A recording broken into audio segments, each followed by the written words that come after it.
You love your mother, you love your husband, but you're caught in the middle, and it feels like no one really understands what it is costing you. You're the caregiver, the peacemaker, the scheduler, and the daughter, but somewhere along the way, you stopped being a wife. If you've ever asked, how do I care for my parent without losing my marriage? This episode is for you.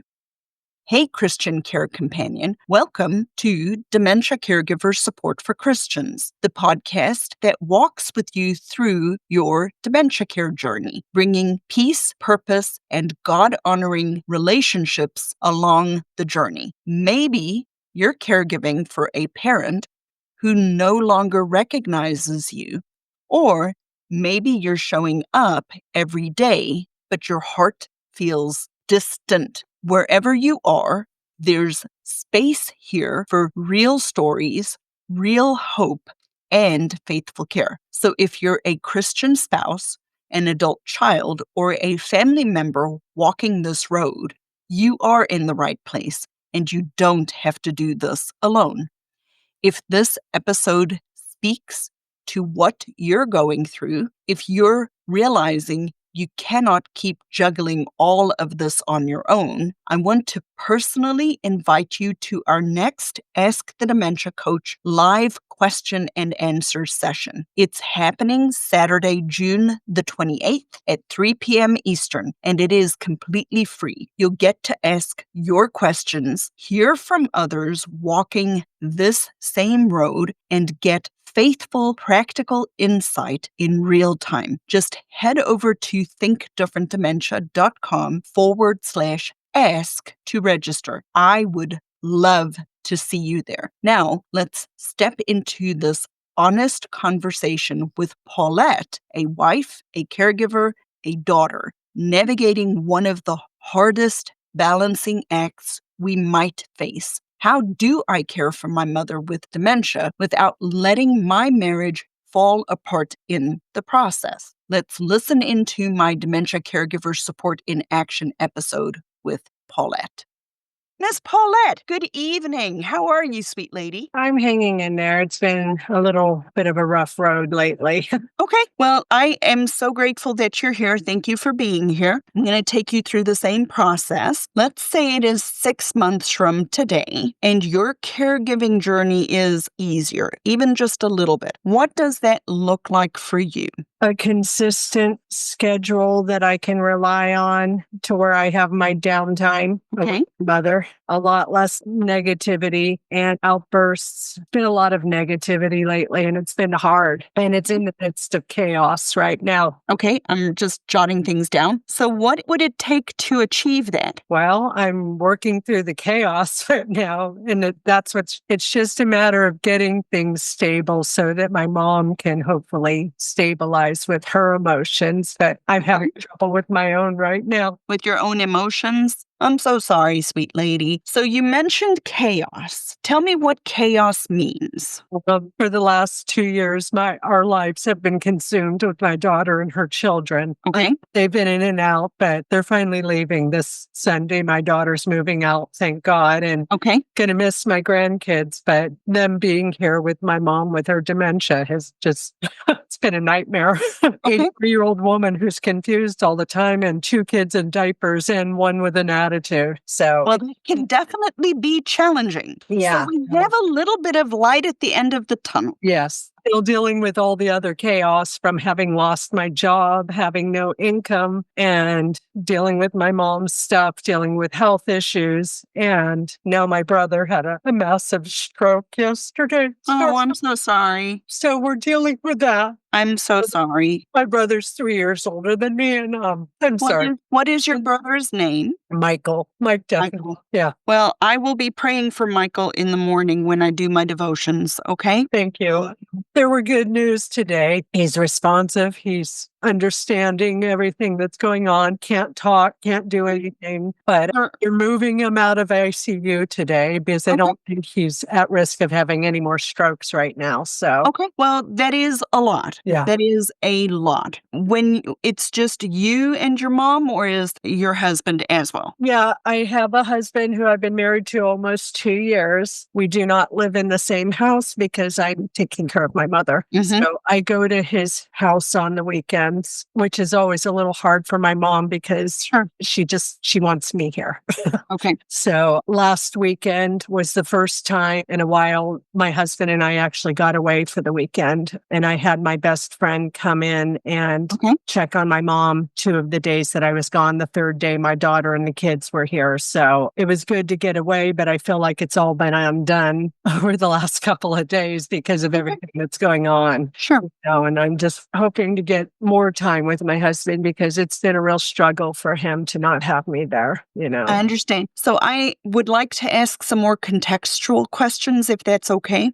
When your daughter and the grandkids move out, is it possible or has it been a consideration for your husband to move in so that the two of you can be together? I just know that's not really a consideration. And yeah, I mean, I have the room in my bedroom and all that, but there's only one bathroom in this house and the bathroom is a huge issue for my mom. So it won't work. It just needs to be the two of us here. Okay. Yeah. And so my husband's fine with us staying as long as I can consistently be with him every weekend, then we're okay. But it's been getting disrupted a lot to where I don't get to be with them. Okay. So would it be okay if I give you my best recommendations? You may not like some of them. So from a biblical perspective, I always have to step back and look at the big picture, right? Because we're here from a Christian worldview perspective. You have a lot of moving pieces, right? Your daughter and kids moving out is definitely seems to me to be a good thing, right? Yeah. And it is wonderful that you are willing and able to take care of your mom. Having said all of that, if it starts to put strain and pressure on your husband and your relationship, as a wife, your primary responsibility is your husband and not your mom. Okay. So I've had one of my previous clients, her mom has passed away. When she started working with me, her husband was not on board. And because her husband was not on board, it was causing a lot of additional stress and strain on her because she felt torn between her husband and taking care of her mom. Her mom was living with her and her husband in their home. And we actually sat down and had a conversation with him that was that if he could not be 100% on board with her taking care of her mom at home, we would have to consider alternative placement for her mom because her primary responsibility is being a spouse. It's not being a daughter to your mom. Yeah. Having said all of that, I recognize in reality, there are a lot of moving parts to that. And I understand that. What I'd love for you to consider is what are possibilities should it get to a point where your husband really needs to be the priority. So, for example, have you looked at Medicaid planning with your mom? If you cannot take care of your mom, what is the plan to take care of your mom? Those are all things that we have to start to say out loud and recognize, because if your mom is 83, she could conceivably still live another 2, 3, 5, 7, 10 years. We don't know.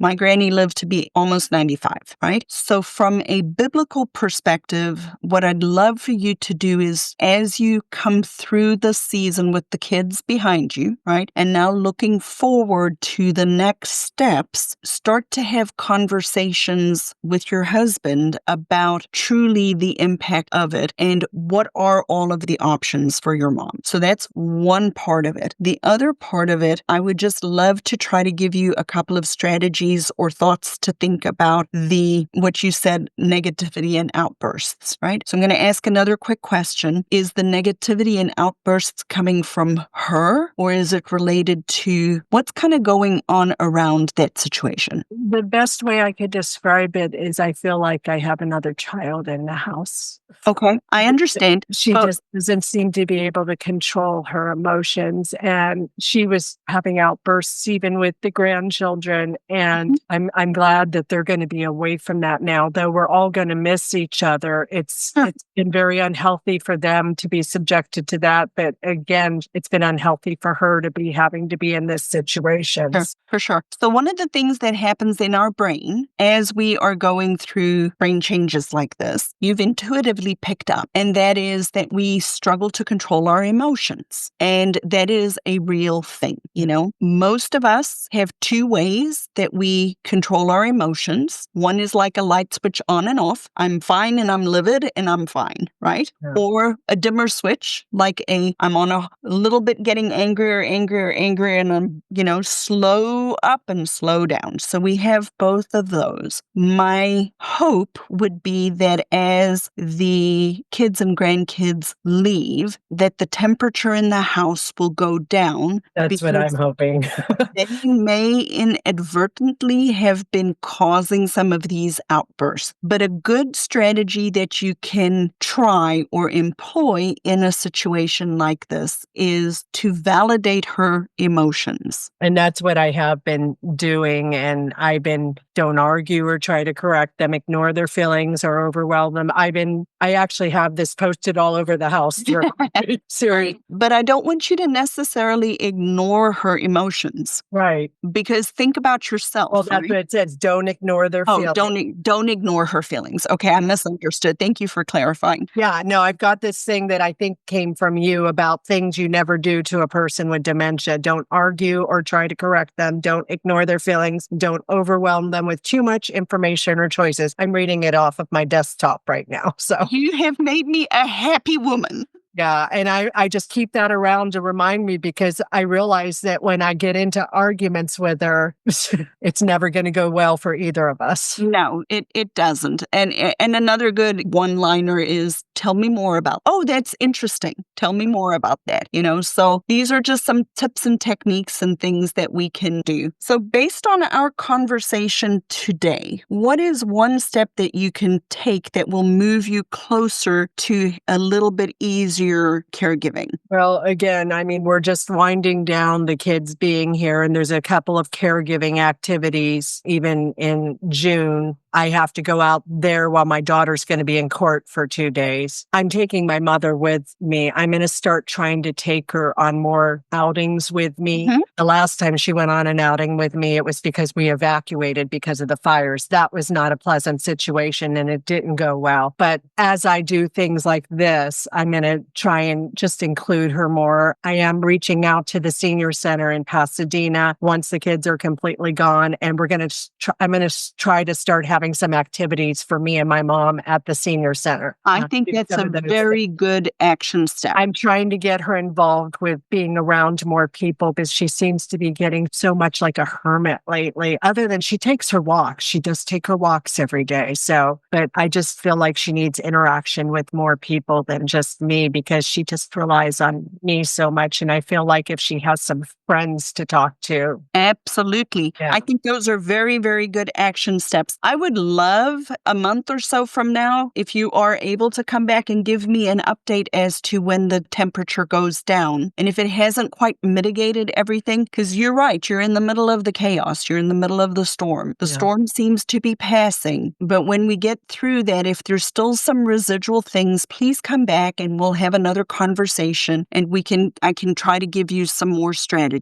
And just wanted to let you know, rest assured, my husband is 100% on board with what I'm doing. My daughter and her kids leaving is a major part of what. Oh, for sure. Yeah. So we're good. We're solid. I'm so glad to hear that. My recommendation or my request to you is just keep your finger on that pulse. Yeah.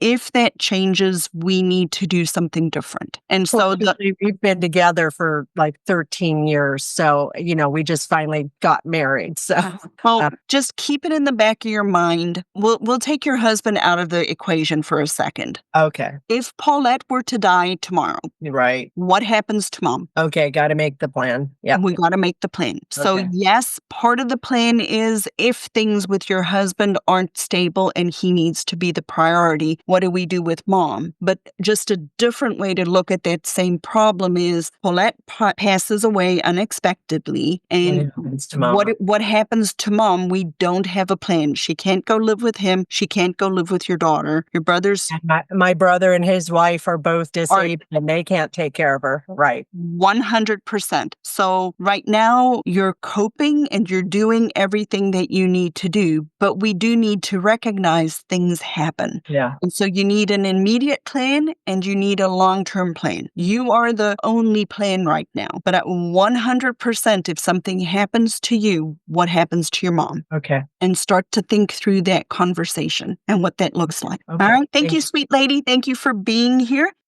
People who are really benefiting from the community are the people who joined earlier on before they need it and that have been active and are participating in the community because then they already know what questions to ask and they have a place to come and they're not constantly wondering, what do I need to do? How do I need to do it? So people listening are interested in tapping into or learning about the community. I'd invite you to just go to the website, thinkdifferentdementia.com. There's a link for you to schedule a 20-minute call. There's no pressure. I'll serve you regardless of whether you join the community or not. But it is a way for you to take this relationship a little deeper, a little bit more hands-on support, because really the research also shows it's longitudinal support over time. Absolutely. Yeah. For sure. I would highly recommend Lizette. She's awesome. Tracy, I appreciate that endorsement.